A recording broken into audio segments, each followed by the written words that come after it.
Hello friend, welcome one second myself Meenagan. तो friend, video का topic आप देख चुके हो कि आरआरबी पी और क्लर्क मेंस के लिए टाइम मैनेजमेंट हम लोग कैसे करें। ठीक है, तो देखो, सबसे पहली बात, आईबीपीएस पीओ मेंस और एसबीआई पीओ मेंस में आपको मिलता है सेक्शन वाइज टाइम। तो आपको सोचना नहीं पड़ता कि मैंने को कौन सा सेक्शन में कितना टाइम रुकना चाहिए, बिकॉज बट यहाँ पे आपको मिलता है 2 आवर का कॉम्पोजिट टाइम। सो इस वजह से आपको यहाँ पे ध्यान देना पड़ेगा कि मेरे को कौन सा सेक्शन में कितना टाइम रुकना चाहिए, ताकि मेरा क्वेश्चन मतलब अटेम्प्ट बूस्ट हो। ठीक है, तो यहाँ पे थोड़ा समझने वाली बात है, तो आप ध्यान से देखिए। मैंने यहाँ पे सारे कुछ बताऊँगा आपको। सबसे पहले देखो, 2 आवर मतलब 120 मिनट। तो आपको सबसे पहले टाइम को 2 पार्ट में डिवाइड करना होगा, फर्स्ट हाफ और सेकंड हाफ। फर्स्ट हाफ में रखो 50 मिनट और सेकंड हाफ में रखो 70 मिनट, तो मिला के हो जाएगा 120 मिनट। ठीक है, तो देखो, फर्स्ट हाफ में आप क्या करोगे, जीए, कंप्यूटर और लैंग्वेज, मतलब आपका पास इंग्लिश है इंग्लिश और हिंदी है हिंदी, इसको पहले निपट लो 50 मिनट के अंदर अंदर। देखो, जीए में आता है 40 क्वेश्चन, 10 मिनट लो। गाइस काफ़ी है, मतलब जीए ऐसा सेक्शन है, अगर आप क्वेश्चन आपसे होता है तो बस टिक करोगे, नहीं होता है तो आप उसको तुरंत वहाँ पे स्किप करोगे। यहाँ पे रीजनिंग क्वांट के जैसा सोचना नहीं पड़ेगा आपको, जो क्या होगा क्या नहीं होगा। आपने एक देखा क्वेश्चन, मतलब करंट अफेयर्स का, अगर आपको आता है तो टिक करोगे, नहीं आता है तो वहाँ पे आप स्किप करोगे उसको।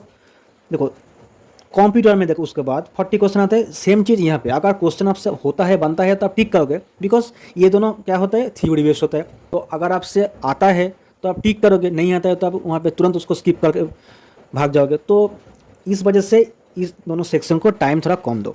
और वैसे भी गाइस, जीए आजकल जो आ रहा है ना, खासकर बैंकिंग एग्जाम में, तो जीए का लेवल बहुत हाई हो चुका है। तो अगर आप जितना मर्जी एफर्ट यहाँ पे डाल लो, अगर आप 10-10 मार्क्स यहाँ पे स्कोर कर लेते हो तो बहुत बड़ी होता है। ठीक है, तो इस वजह से जीए को थोड़ा टाइम कम दो।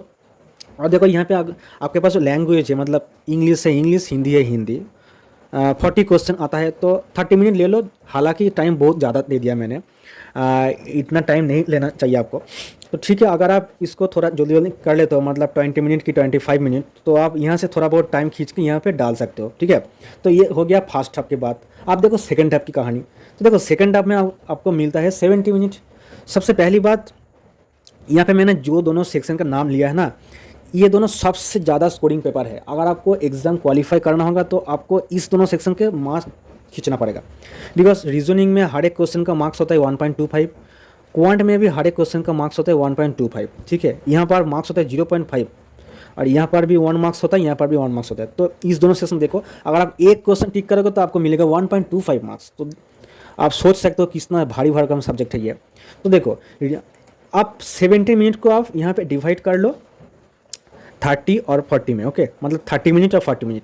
आपका जो स्ट्रॉन्ग है, मतलब सोचो आपका रीजनिंग सेक्शन स्ट्रॉन्ग है, तो आप रीजनिंग को दो 40 मिनट और क्वांट को दो 30 मिनट। अगर आपका क्वांट स्ट्रॉन्ग है तो आप क्वांट को दो 40 मिनट और रीजनिंग को दो 30 मिनट। तो यहाँ पे दोनों सेक्शन मिलकर आता है 100 मार्क्स। ओके, आप कोशिश करो यहाँ पे 70 प्लस स्कोर करने का, बिकॉज आप यहाँ पे ये ले लोगे तो इस सेक्शन में आपको थोड़ा बहुत लोड कम लेना पड़ेगा।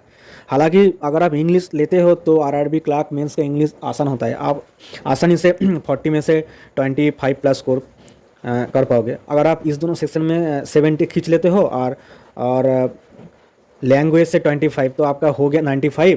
आप काट अप जाता है 120 के आसपास। और इस दोनों सेक्शन में आपको खींचना होगा, मतलब कंप्यूटर से 10 मार्क्स खींचना होगा और आपको जीए से 15 मार्क्स खींचना होगा। तो आपको देखो हो जाएगा 125 मार्क्स। और अगर आप यहाँ पे 17 से ज़्यादा स्कोर कर लेते हो तो आपके लिए एज बन गया हो। तो ठीक है, तो इस तरीके से आपको यहाँ पे बाइफर्केट करना होगा। अब जब घर पे मॉक दे रहे हो ना, उसी टाइम आपको सोचना चाहिए दिमाग में कि मैंने इस टाइम से इस सेक्शन को इतना टाइम दूंगा। अगर आप एग्ज़ाम में जाके सोचोगे तो 2 घंटे में आप क्या कुछ कर लेंगे बताओ, 2 घंटे के अंदर। बिकॉज यहाँ पे जो होता है ना, आरआरबी क्लर्क मेंस का मेंस एग्ज़ाम इजी होता है, तो आपको मेंस एग्ज़ाम में यहाँ पे स्पीड की ज़रूरत है। ठीक है, प्री जैसा, तो आपको यहाँ पर भी रफ्तार होना चाहिए बहुत ज़्यादा। तो आप वहाँ पे जाके सोच नहीं सकते जी क्या करना पड़ेगा। आप घर से पहले जब आप मॉक दे रहे हो, अभी भी टाइम है, 24 को एग्ज़ाम है ना, तो जब घर में आप मॉक दे रहे हो ना, तभी सोच लो मेरे को कौन सा सेक्शन में कितना टाइम देना चाहिए। और जो मैंने बताया आपको, अगर आप इसको फॉलो करोगे तो अच्छी बात है, बिकॉज मैंने सोच समझ के ही किया इसको। ठीक है, मेरा जो एक्सपीरियंस रहा 2 साल का, मैंने सोच समझ के इसको तैयार किया। तो आप अगर इसको फॉलो कर सकते हो तो कर सकते हो, बाकी ढंग से प्रिपरेशन करो। All the very best.